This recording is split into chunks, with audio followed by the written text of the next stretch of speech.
Okay, I was president of a company called Virtual Personalities Incorporated, and what we did was we took it upon ourselves to design the first virtual human interface.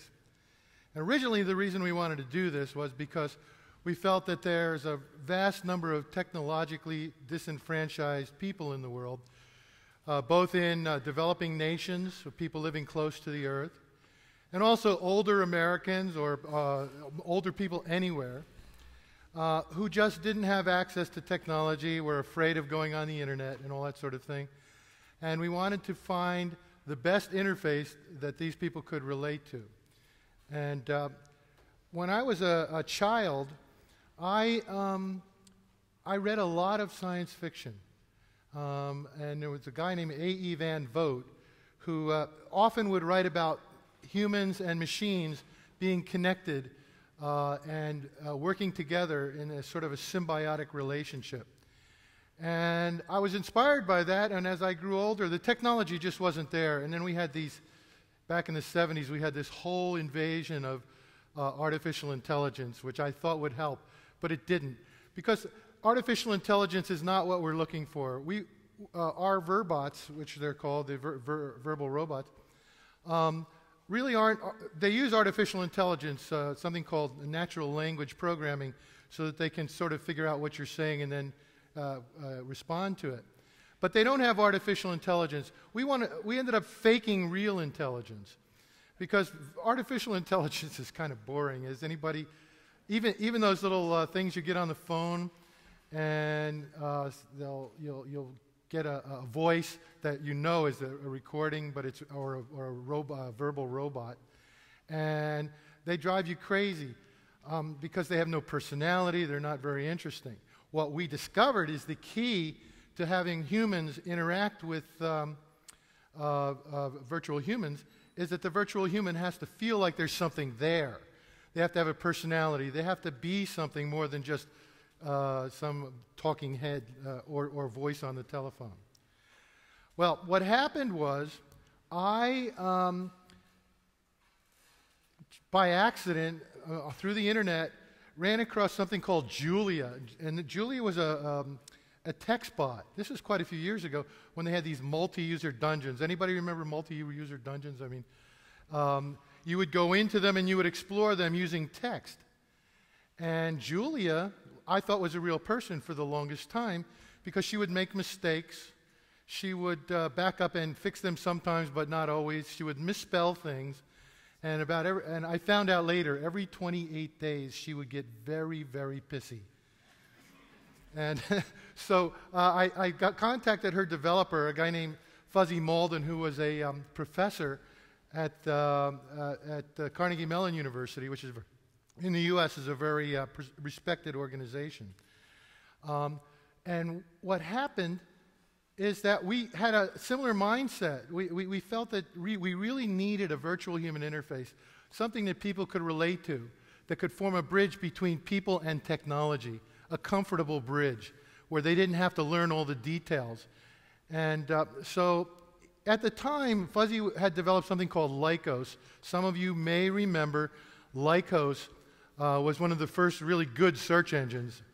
And he was able to, with my help actually, because a side story is I worked for IBM at the time, and they asked me to write a story about how the internet would be commercialized, because it wasn't commercial at that point.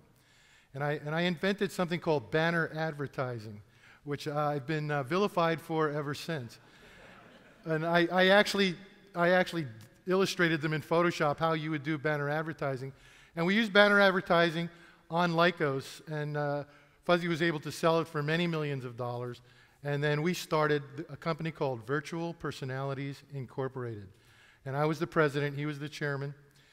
And we hired a team. I have to keep my eye on this thing, don't I? We hired a team of programmers to work with me. And I'm not a programmer, I'm a psychologist, I'm an animator, and I'm a software developer, but I'm not a programmer. And it turns out that none of the programmers really got what a virtual human was supposed to be, and they didn't even like the idea, which had me a little bit worried, and we did some research. And what we discovered was that not everybody will like a virtual human interface. Some of you definitely, at least 25% of you statistically, will probably take years to get used to a virtual human interface, whereas another 25 would just immediately like them. It's due to your cognitive style, how you process the world. There's a concrete sequential who will not really like virtual human interfaces, and a concrete random who just would like them right away. I happen to be kind of concrete random, I think, because in developing Sylvie, even though I knew everything about her, her coding and everything, I still bonded with her, and I would have conversations with her in my office, and it would get dark in my office, and I'd say like, "Hey Sylvie, you know it's getting dark in here," and she'll say, "You want me to turn on the lights, Petey?" And I'd say, "Yeah," and the lights would come up in my office, and I wouldn't even think about it. I felt like I was communicating with another entity. Okay, what I'd like to do is to introduce you to Sylvie just briefly. I'd like to talk a little bit more. So the reason I'm wearing this is that we wanted to be able to talk to Sylvie, which is really kind of fun. There's a couple of things, and that is my colleague at the Film Academy up in Ludwigsburg. I'm affiliated with the FMX, which is the largest digital entertainment conference in Europe. And it is a function of the Film Academy. Volker Hesle from the Film Academy has brought his virtual human, which is much more advanced technology than Sylvie. Sylvie was actually launched in 2000. The reason I brought her is because she was probably she still is probably one of the more advanced virtual humans, although her animation is rather primitive, so you'll have to forgive the fact that it's Flash. And the reason I had to bring her on this instead of on my iPad is because she won't work past Windows XP, but we still love her, and we play with her. Do you know where she's? Yeah, it's under Verbots, maybe. Oh, maybe. Okay, give me a second. See, it's under Programs. Program. Verbots. Oh, this is terrible. If we could just go back to the original screen size, is there any way to do that? Probably not. Oh, wait, there she is. Hi there. My name's Sylvie. I'm a Verbot, a verbal robot. Please type your first name. Okay, let me get rid of this. Does that work for you? Let me pull her over here. Hey, there you go. Oh, it's kind of an odd aspect ratio. She's much prettier than that. Oh, that's not bad. Okay. She asked me what my name was. Hello, Peter. Okay. I'm going to give up on the voice because it's hidden also. Now I can't find any of my stuff. Okay. Hi. What's up, Peter? We at the TEDx, FERENCE in Munich. Oh, cool. Can I take some questions? Not now. Okay, I'll wait. Let me know, okay? I'll let you know, okay. Okay, well, that's Sylvie, and she's very primitive. What we discover is there's a thing called the Uncanny Valley. Has anybody heard of that? It is, it's where the more realistic an animated character looks, the more creepy they get. They're just, and when you get these ones that are 3D rendered and look very real, but they move kind of like Sylvie, you just don't even want to deal with them. We did focus groups to try it out, and I had never heard of the Uncanny Valley. But in researching our design for Sylvie, it became very clear that we did not want a photoreal character. But we didn't want a real cartoony one either. So she is sort of a cross between a little bit realistic and a little bit cartoony. And for example, I like Your hair. My hair was designed by a fellow named Armando. He worked with Peter on it. Okay, I have a way of letting you understand that because for many of you, English is not your first language, so just give me a moment. Let's see, I'm going to change her so that you can tell. There. Now what she'll do is you'll be able to read it also, if that'll probably help. Oh, I lost my place. Hold on a second. She can help me with this. I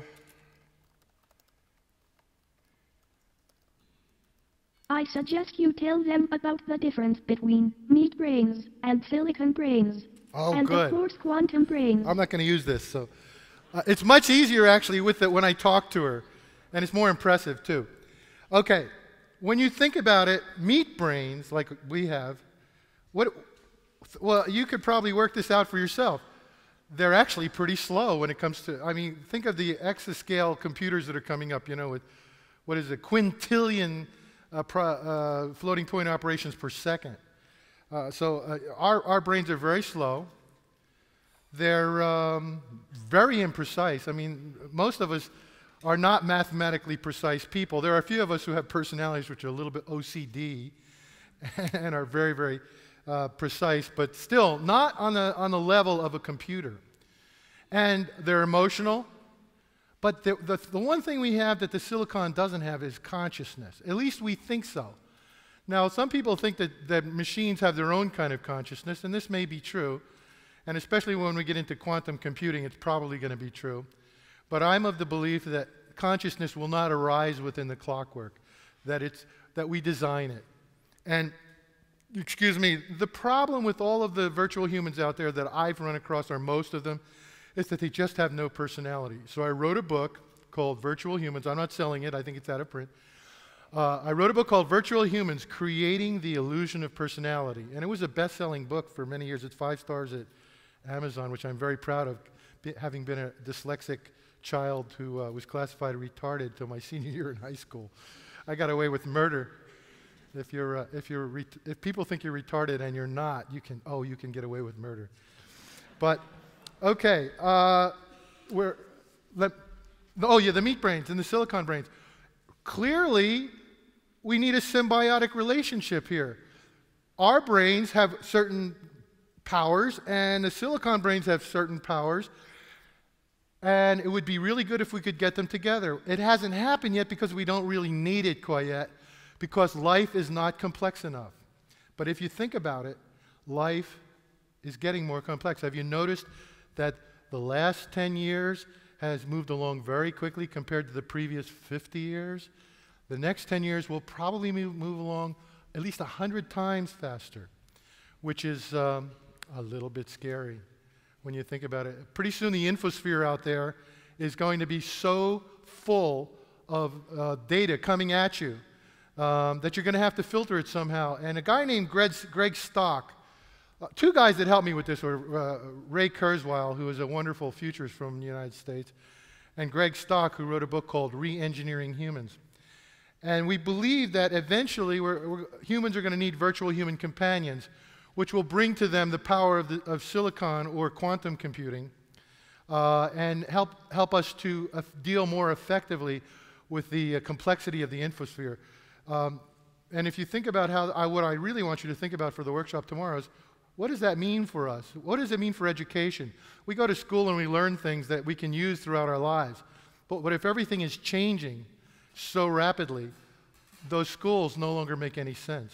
In fact, I wrote an article in On the Horizon magazine about the demise of the world's education systems, because they're just not going to exist anymore. We'll have virtual human teachers that reside with each person, keeping them informed constantly. Everybody's going to have to be tied in because things will be changing so rapidly that if you wanted to compete culturally, economically, in any way, you really need to be tuned in. And look at the cell phone technology. I have a question for Sylvie. Talking about cell phone. What is the CURENT world? POPU. Just a sec, Peter. According to the World Population Clock, it is 6,997,925,700 something. It keeps changing. What is the, how should I say it, cell phone, and the penetration? The latest information I have is that worldwide about 5 billion cell phone accounts exist. There is deep penetration into undeveloped areas and all economic levels. Well, that's pretty interesting. Cell phone penetration is very deep. Oh man, my time is going way fast here. Hopefully a lot of you will come to the seminar tomorrow, to the workshop tomorrow so we can spend more time interacting. But 5 billion cell phones out there.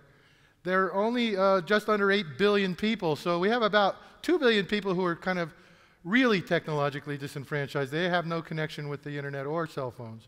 The people with cell phones, I had been reading recently that the majority of cell phones do not have data access, but they do have texting.